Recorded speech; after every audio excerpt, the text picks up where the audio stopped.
cannot stand by and watch his people being oppressed by this bunch of thugs. They are not even more than 100 or 200 or 300.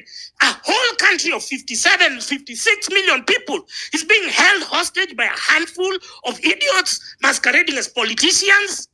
People who are touting and parroting a foreign agenda. You can see for the first time that a U.S.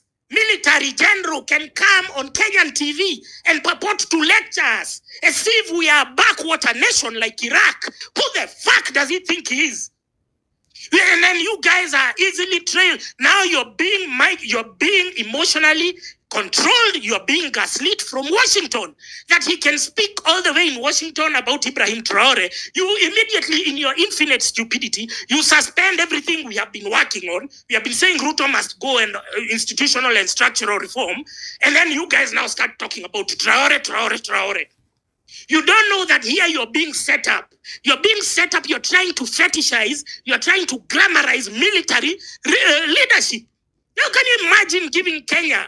Can you imagine when Ruto falls? Because the Americans already know that Ruto will fall. And that's why they are doing all these stunts so that they can hype up, they can glamorize, they can sanitize military rulership. Can you imagine if the Kenyan civilian economy went into the hands of the bumbling architects of chaos called Kenya Defense Forces?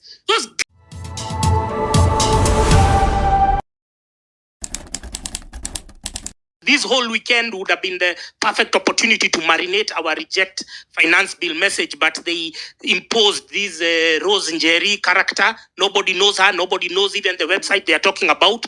Obviously, she won't be charged in court. But they were there. They created a spectacle. They created a spectacle in Tanzania. They went there. Nobody sent them there. We didn't send them there. They sent the. And if you ever want to know an infiltration, if you ever want to know an agenda being pushed, first of all, who is pushing it? The media. Accessories of our oppression is the media. It is Citizen TV. You start if it's on Citizen TV primetime news.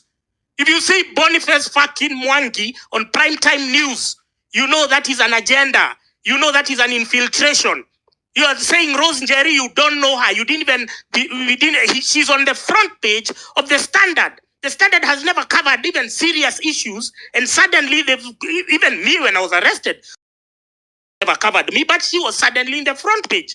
So this is how you know an agenda. Everyone keeps telling me, oh, Francis, how do you know? It is simple to connect by now. I mean, you're too grown for this shit by now.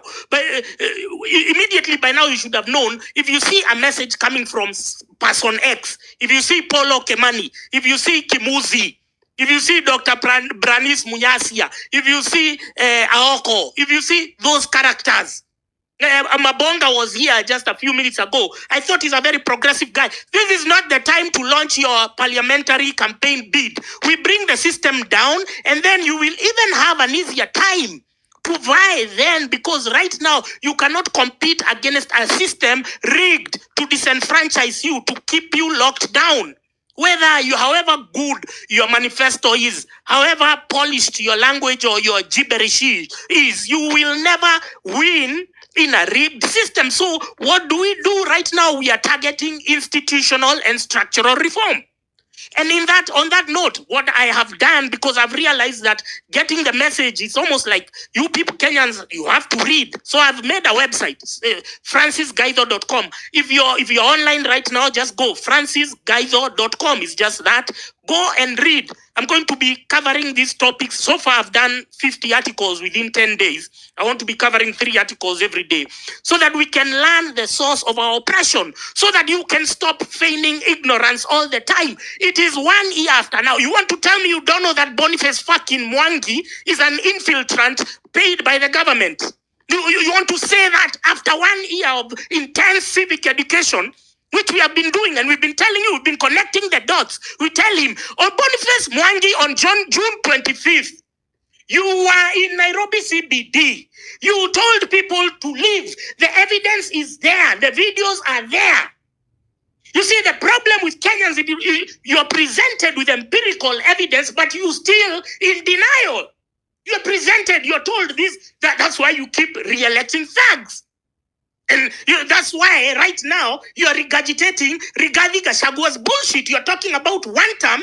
This is the guy whom we had all agreed that since he's been impeached last year in September, we said Kufa Dereva, Kufa Makanga. Now, you following him, retweeting him, laughing at his jokes. I'm seeing even girls on TikTok, they are using that one time. They are saying, oh, if your boyfriend does not send you money, send one time. You don't know what you're joking at. You don't know how serious this is. And let me give you an illustration. Have you noticed that anyone who is getting admitted to hospital is not coming out alive?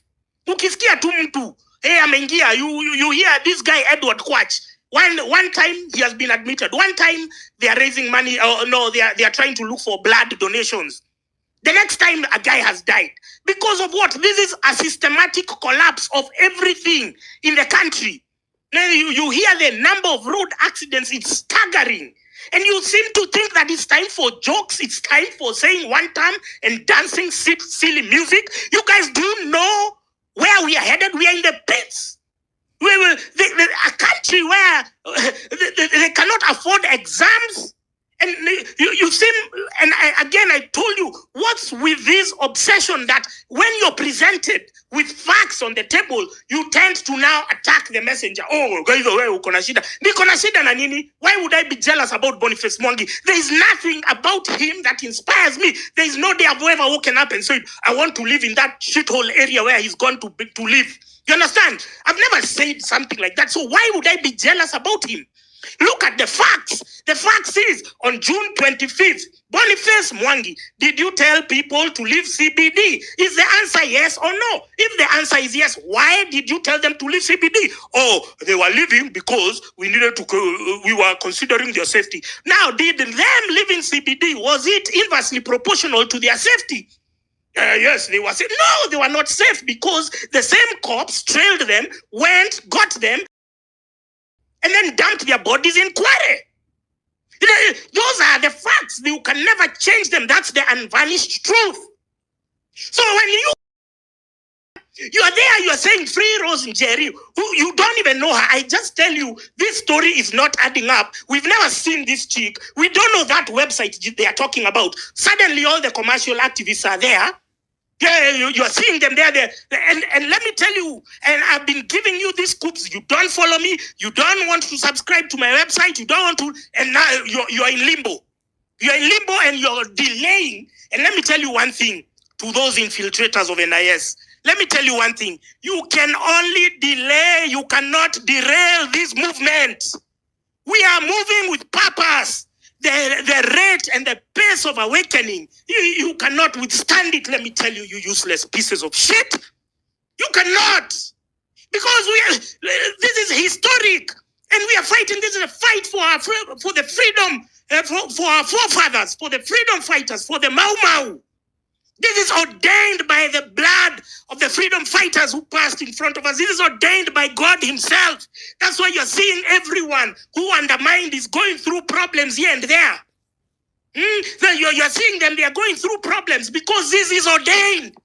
Because God cannot stand by and watch his people being oppressed by this bunch of thugs. They are not even more than 100 or 200 or 300. A whole country of 57, 56 million people is being held hostage by a handful of idiots masquerading as politicians. People who are touting and parroting a foreign agenda. You can see for the first time that a U.S. military general can come on Kenyan TV and purport to lecture us as if we are a backwater nation like Iraq, as if they have occupied our country. Who the fuck does he think he is? And then you guys are easily trailed. Now you're being emotionally controlled. You're being gaslit from Washington. That he can speak all the way in Washington about Ibrahim Traore. You immediately, in your infinite stupidity, you suspend everything we have been working on. We have been saying Ruto must go and institutional and structural reform. And then you guys now start talking about Traore. You don't know that here you're being set up. You're being set up. You're trying to fetishize. You're trying to glamorize military leadership. Now, can you imagine giving Kenya? Can you imagine when Ruto falls? Because the Americans already know that Ruto will fall. And that's why they are doing all these stunts so that they can hype up, they can glamorize, they can sanitize military rulership. Can you imagine if the Kenyan civilian economy went into the hands of the bumbling architects of chaos called Kenya Defense Forces, those guys have never even done anything positive in their lives. So stop being tooled and micromanaged, remote controlled, gaslit from Washington. We have our own agenda. Let's stick to it. Let's stay focused. Now a bunch of activists, they go to Tanzania. They're pretending to go and fix a neighboring country while they're the ones who are ruining their home country. These are the contradictions you need, because let me tell you, it is these small decisions that you make that are going to determine whether you will be alive or you will be dead. When you're walking home, you know which route to use, because that one has criminals, that one has a flooded road. So you use your mental faculties, the tools at your disposal, to make rational decisions. I don't know why when it comes to politics, you suspend all of that. And then your brain it converts into sewage, into horse manure. Your brain becomes shit. That's why you keep on re-electing the same bastards. You need to stop that. You need to break the generational curse of your parents, because this is why we've been stuck in an endless cycle of poverty. Because when it comes to election, even that Kiminini they were talking about, Mabonga is talking about, one of the people who has been an MP there, Mabonga is already telling you their issues. One of the MPs has been Mukisa Kitui. Mukisa Kitui is now part of the summit, part of the, can we call it the executive committee of this opposition of old guards. And that's why you guys, you even have the audacity to even, the name Matiang'i to leave your mouth. How stupid, how fucked in the head can you be? That the Matiang'i, you've forgotten what he did to us during lockdown and curfew. You've forgotten everything that he did there. All these newspapers calling him the Lord of Impunity. And now, because you guys, you want thugs with charisma. You want somebody who masquerades as a performer. What did he perform? Can you show me one pit latrine to Matiang'i's name? Can you show me one pit latrine to Gashagua's name? Can you stop fetishizing about these old useless bastards?